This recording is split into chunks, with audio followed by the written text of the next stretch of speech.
আমাদের যদি সামান্য টাকা হয়ে যায় আমরা মনুষ্যত্ব বোধ ভুলে যাই। গেস্টের সামান্যটুকু সেটুকুও দেখায়। কেউ বাড়িতে এলে তাকে ওয়েলকাম করতে নিচে যাওয়া কিংবা তাকে বিদায় জানানো, এই সব কিছু তো ভুলেই যাই। হাই, আমি বিলম্বিতা, মেদিনীপুর থেকে। তোমরা সবাই কেমন আছো? আমি তো ভালো নেই, তার সাথে মনটাও একটু খারাপ। আর আমরা ভুলে যাই স্বয়ং শ্রীকৃষ্ণ, যিনি মানুষ রূপে পৃথিবীতে তো এসেছিলেন, কিন্তু তার মহিমা সবাই অনুভব করেছিল, সবাই বুঝেছিল যে তিনি সাধারণ মানুষ নয়। এবং তিনি তো সেই সময় দ্বারকার রাজাও ছিলেন। যখন সুদামা মনের ভেতর অনেক কুণ্ঠা এবং সংকোচন নিয়ে মহলের বাইরে দাঁড়িয়ে দারোয়ানকে বলেছিলেন, আমি রাজামশাইয়ের অর্থাৎ শ্রীকৃষ্ণের মিত্র, আপনি আমার নাম বললে হয়তো চিনতে পারবেন।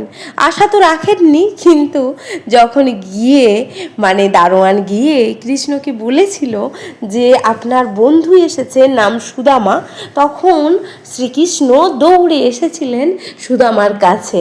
বাইরে এসে সস্নেহে ভেতরে নিয়ে যান। আসলে সম্পর্ক তো এইরকমই, কিন্তু টাকার অহংকার মানুষকে এইসব মূল্যবোধ ভুলিয়ে দিয়েছে। হ্যাঁ, আমি বলছি তার মানে এই নয় যে সবাই শুধরে যাবে, তারপরেও হয়তো মূল্যবোধ জাগবে, হয়তো সামাজিক কিছুটা উন্নত হবে। আমার কথায় জানি না মানুষ আসলে কি চায়। মানুষের পরিবর্তন হয়তো এইরকমভাবেই হচ্ছে, হয়তো এটাই কলির শুরু। বাড়িতে তো খুবই ব্যস্ততার একটা পরিবেশ, কারণ আমার ছেলে খুব অসুস্থ। তবে আজকে অনেকটা ভালো রয়েছে, পরপর 3 দিন স্কুলে যেতে পারেনি। পরীক্ষার সময় এরকম হওয়ার ছিল কেন জানি না, হয়তো তাও ভগবানেরই কিছু একটা খেলা। মনটা প্রচুর খারাপ, তারপরেও নিজেকে মানিয়ে নিচ্ছি যে না, এইসব নিয়ে ভাবার নয়, যেটা হওয়ার ছিল আসলেই সেটা হচ্ছে। ছেলেকে এখন ওষুধ খাইয়ে দিয়ে বেরিয়ে এলাম। ছোট ছেলেকে জামা টামা পরিয়ে দিয়েছি, আর ও স্নান আগেই হয়ে গেছে।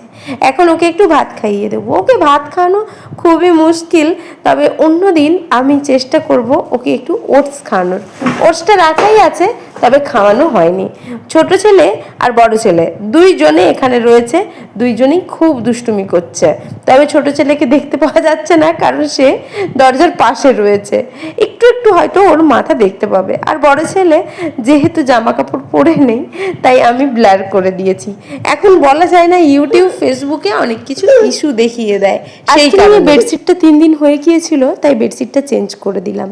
আমি ওই 2-3 দিন, বড় জোর হলে 4 দিন, যেদিন না খুব ইউজ হচ্ছে, ধরো আমি অন্য রুমে ঘুমিয়ে যাচ্ছি আর হচ্ছে এই রুম ইউজ হচ্ছে না রাত্রে ঘুমানোর জন্য, তখন আর চেঞ্জ করি না, না হলে চেঞ্জ করে দেই। কারণ এই যে 2 বাচ্চা মিলে যা অবস্থা করে ঘরটার। কালকে 3টা আমরা খুব খারাপভাবে কাটিয়েছি। আমি আর আমার হাজব্যান্ড দুজনেই খুব ভয় পেয়ে গিয়েছিলাম। ডাক্তার বলেছে ইনফেকশন হয়ে গেছে, ভয়ের কিছু নেই, কিন্তু ওকে সুস্থ করে তুলতে গেলে পুরোপুরিভাবে ওর খাওয়া দাওয়া সব কিছুই একদম শিডিউলটা চেঞ্জ করে দিতে হবে। হ্যাঁ, আমরা সেইভাবেই এখন চালাচ্ছি এবং পরবর্তীতেও চালাবো। আমি আপ্রাণ চেষ্টা করব ওকে স্লিম না হলেও অনেকটা বডি ওয়েট কমানোর। আমি ওকে অনেকভাবে ইন্সপায়ার করার চেষ্টা করছি। ইভেন ও যেটা খাচ্ছে আমি সেটাই খাচ্ছি। আমি চেষ্টা করব ওর সামনে অ্যাটলিস্ট যেন আমি উল্টাপাল্টা কিচ্ছু না খেয়ে ফেলি। তবে ওর সামনে কেন, আমি চাইবো যে ও যেভাবে খাওয়া দাওয়া করছে আমিও সেভাবেই খাওয়া দাওয়া করব।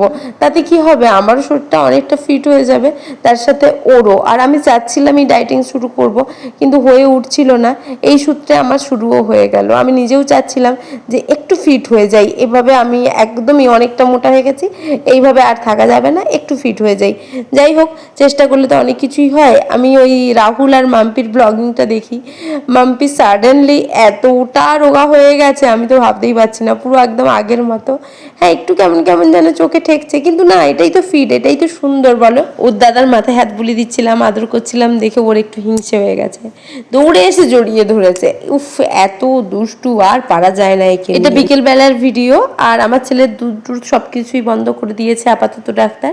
আর আমি একটু চা করে নিচ্ছিলাম। এক্ষুনি বলবে যে এই যে বললে হেলদি লাইফস্টাইল, দেখো হেলদি লাইফস্টাইল আলাদা কথা আর দুধ চা আলাদা কথা। দুধ চা হঠাৎ করে ছাড়া যায় না, আর আমি তো একবেলা এখন খাচ্ছি, তো আমি চেষ্টা করব যে পুরোপুরি ছাড়ার, কিন্তু পাচ্ছি না। তারপরে তো মাঝে ছেলের খুবই শরীরটা খারাপ হয়ে গিয়েছিল, আর কোনো ভিডিও টিডিও নেওয়া হয়নি। আর এটা পরের দিন সকালের একটা ভিডিও ক্লিপ নিয়েছিলাম। তো তখন আমি ওই ছেলে উঠেছে সবে, ওর মাথায় ক্লিপ টিপ দিয়ে চুলটা আঁচড়ে দিয়ে একটা টিপ পরিয়ে দিচ্ছিলাম, যেগুলো করি আর কি সকালবেলায়। তারপরে ওকে বাইরে নিয়ে যাই, ওর মুখে টুকে ধুইয়ে দিই, আমিও ঘরটার ঝাঁট টাট দিই, পরিষ্কার করি, এইসব কাজগুলো সকালে যেগুলো করি আর কি। কিন্তু তার মধ্যেই ওকে যদি আবার কেউ ঘুরতে নিয়ে যায় তো এই টাইমে একটু ঘুরতে নিয়ে যায়, হয় বাবা না হলে বাবু। তবে আজকে কেউই নিয়ে যায়নি, এবার চলে এসেছি ওর মুখ ধোয়ানোর জন্য। ও এই পার্টটা পছন্দও করে, আবার আমি বলতে পারি অপছন্দও করে, আমি জানি না ঠিক কী করে ও। তবে ও মুখে হাতে দেওয়ার জন্য খুব ইন্টারেস্ট দেখায়, কিন্তু যখনই দিতে যাই তখনই ও এমন করে, আমি বলি কি হলো কি জানি, ভয় পাচ্ছে নাকি।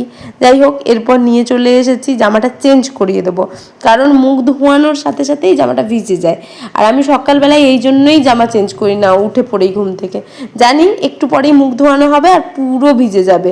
আর গরম জলে দাঁত ধোয়ানো মানে সঙ্গে সঙ্গে সব একদম ভিজে একসা হয়ে যায়। যাই হোক, এই যে এবার ওকে জামাটা চেঞ্জ করিয়ে নেব। আর আজকে আমাদের সবার ব্রেকফাস্ট হয়েছিল উপমা, আর এখন আমি আমার জন্য আর বাবার জন্য বানিয়ে নিচ্ছি। আর ছোটো বেটুরটা আগেই বানানো হয়ে গিয়েছিল, কারণ ওরটা বাটার দিয়ে হয়, তার সাথে এইসব আলু টালু ভাজা টাজা থাকে না, বাটার এবং হালকা সবজি, ক্যারেট আর ক্যাপসিকাম, অল্প একটু পেঁয়াজ দিয়ে আমি ওর জন্য একদম হেলদিভাবে বানাই আর কি। আর আমাদের তো বাদ দাও, আলু থাকে, পেঁয়াজ থাকে, ডিম থাকে, এইসব থাকে, তো একদমই এটা আমি ওকে খাওয়াই না। যাই হোক, আজকের মতো আমি ভিডিওটা এখানেই শেষ করছি। তোমরা আমাকে বলো আমার ভিডিও কেমন লেগেছে।